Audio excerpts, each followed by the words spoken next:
Hi, and thanks for logging on to the Daily DVAR Halacha. And here's a brand new halacha for you, and it's for Tuesday, 26th day of July, which is the 20th day of Tamuz. Here we go.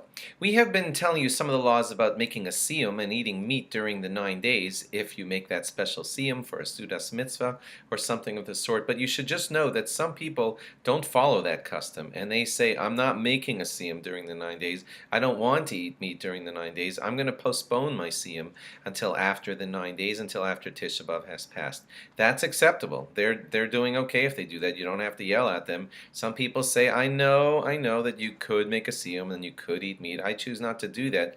I don't want to have that custom, and it's okay. It's nice if people want to do that also.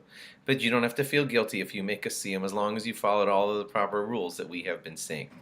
If a person eats meat, where he really shouldn't have been eating meat during the 9 days, then really he's showing, I guess this goes without saying, he's showing a disregard for the temple. Our temple was destroyed during these days, and we want to show that we're curtailing some of our pleasures, and you're just saying, I don't feel like it. So obviously that is disrespecting the honor of the temple, and you shouldn't be caught doing that.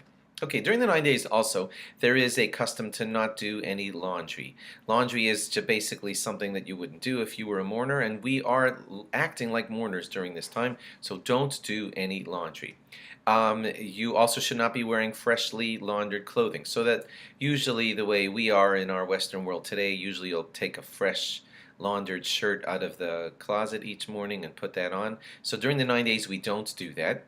There are two ways to sort of prepare for this. What some people do is they take each of the shirts that they're going to be wearing during the 9 days and they wear them for a few moments before the 9 days, so they're not freshly laundered anymore. Or what you could do is just drop your shirt on the floor. You don't have to make it filthy, but just so that it gets a little bit dusty and it's not fresh anymore, and now you're putting on not a freshly laundered shirt for the 9 days. That would be the best way to act, one of those two ways, during the 9 days, to show that I get what's happening, and I'm lessening my joy during the 9 days. Okay, so that's why we do that.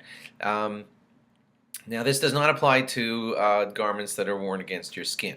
Those are for cleanliness, for personal hygiene. Of course, they could be freshly laundered. We're talking about your slacks, your skirts, your shirts, things of those nature. You're fine if they're not freshly laundered, so those should not be freshly laundered and worn during the 9 days. During Shabbos, of course, it's fine because Shabbos is, just special in that regard, and we don't show any outward signs of mourning on Shabbos. We don't give our stuff into a dry cleaner either during the 9 days. You could give your stuff to the dry cleaner before the 9 days, and then he should take care of it before the 9 days. If he's not Jewish and he chooses to take care of it during the 9 days, that's not really your problem. But you shouldn't be picking it up during the 9 days because, again, we're not involved in that whole involvement of joy and fresh clothes and all that. We don't even pick them up during the 9 days. Delay and pick them up after the 9 days if at all possible.